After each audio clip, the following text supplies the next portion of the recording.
ملتے ہیں، جن سے سنتے ہیں، کئی واقعات امام رضا کے، یہ حضرت غازی عباس کا واقعہ سنا ہے انہوں نے، حی و حاضر ہیں، زندہ ہیں، اسٹین مور کی سائٹ پہ رہتے ہیں۔ کہنے کہ مولانا ایک دن اسی طرح گھر میں کام کرتے کرتے میں جھکا، اور جیسے جھکا تو میری کمر میں چک پڑ گئی، بالکل مجھ سے اٹھا نہ جائے۔ ڈاکٹر کے پاس گئے تو ایک ہڈی ہوتی ہے L4 L5، انہوں نے کہا کہ وہ بیچ میں خشک ہو گئی ہے، فاصلہ آ گیا، لہٰذا ابھی آپ کی کمر کبھی سیدھی نہیں ہو سکتی، ہم کچھ آپریشنز کریں گے۔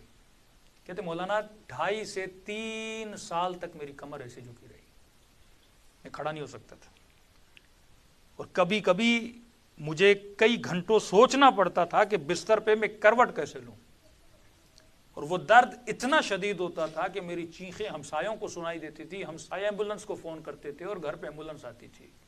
یعنی ایک ایسا درد، ایک ایسی تکلیف سے میں دوچار تھا کہ بتا نہیں سکتا، اور ڈاکٹرز نے کہا اگر آپریشن کریں گے تو چانسز ہیں 40%، یا کمپلیٹلی آپ پیرالائز ہو جاؤ گے یا شاید آپ ٹھیک ہو جاؤ۔ کہتا ہے وہ فارم بھی میں نے سائن کیا۔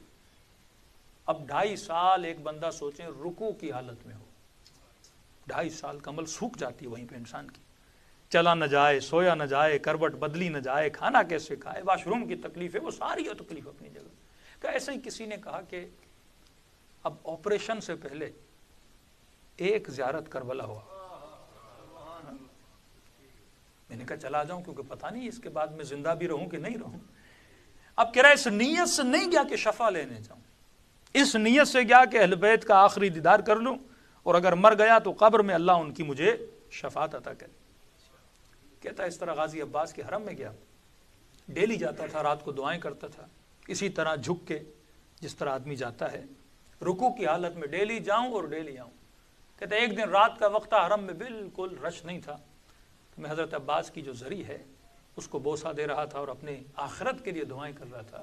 کہتے وہاں پہ ایک عربی لباس میں ایک عرب آیا، قدابر عرب، اور پرانے زمانے کے جو کوٹ ہوتے ہیں اور کپڑے ہوتے ہیں جو عربوں نے پہنے ہوتے ہیں، جو خدام آپ نے دیکھے ہوں گے خاص طریقے کپڑے پہنتے ہیں، وہ میری طرف آیا اور کہنے لگا کہ ظاہر، اب دیکھا کمر میری جھکی ہوئی ہے، کہ اپنی کمر کو حضرت عباس کی زری سے مس کرو۔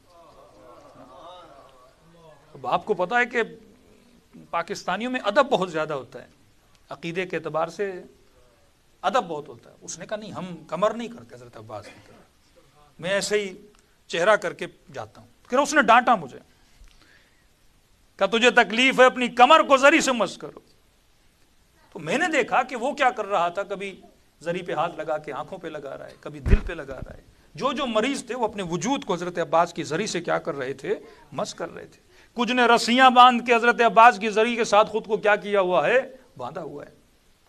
میں نے ایک بار بات نہیں مانی، مجھے ڈانٹا کہ کمر میں تکلیف ہے، میں کہہ رہا ہوں کہ اپنی کمر کو مس کرو حضرت عباس کی زری سے۔ کہتے مولانا جیسے میں نے اپنی کمر کی جو تکلیف تھی اور وہ جو ریڑھ کی ہڈی تھی وہ میں نے حضرت عباس کی زری سے مس کیا، اور کہتے جیسے میں نے مس کیا جیسے ہلکا سا ایک بیٹری کا کرنٹ لگتا ہے، آپ ہاتھ میں ہلکا سا بیٹری کا جیسے کرنٹ لگتا ہے، میں نے محسوس کیا کہ میری ہڈی کو وہ کرنٹ لگا، اور جیسے کرنٹ لگا میں نے اپنی کمر سیدھی کر دی۔ کہتا ہے میں نے زندگی میں اتنا گریہ نہیں کیا، کیونکہ اتنے سالوں کے بعد میں نے کھڑے ہو کے اپنی پہلی نماز پڑھی، وہ بھی حضرت عباس کے حرم میں پڑھی۔ کہتا مجھے یقین نہیں آیا، اب میں نمازیں ختم ہی نہ کروں، کیونکہ اتنے سالوں کے بعد، سمجھو 2.5-3 سال کے بعد بندے کو کھڑے ہو کے نماز پڑھنے کا موقع ملے۔ کہتا نماز پہ نماز پڑھے جاؤں، یہاں سے ہوٹل گیا، میرے چہرے پہ عجیب سی مسکراہٹ، اب ہوٹل والوں میں زائروں کو بھی نہیں پتا کہ میں مسکرا کیوں رہا ہوں، انہوں نے بھی محسوس نہیں کیا کہ بندہ کمر جھکا کے گیا تھا اور کمر سیدھی کر کے واپس آیا ہے۔ کہہ رہا ہے ہوٹل کے 7ویں منزل پہ جاؤں، اپنے بیگ لے کے نیچے آؤں، پھر اوپر جاؤں، میں اپنا چیک اپ کر رہا تھا، اگر شفا ملی ہے تو پھر میری وہ بار بار کہیں کہ کہیں کمر میں وہ نہ ہو جائے۔ میں نے کہا آپ نے کچھ محسوس نہیں کیا، پہلے تو میں اوپر تک بھی نہیں جاتا تھا۔ وہ سارے پریشان ہو گئے، ارے تمہاری کمر کیسی سیدھی ہو گئی؟ میں نے کہا اس در پہ جو آتا ہے اسے عباس شفا دے کے واپس بھیج دیتے ہیں۔ صلوات پڑھے محمد و آل محمد۔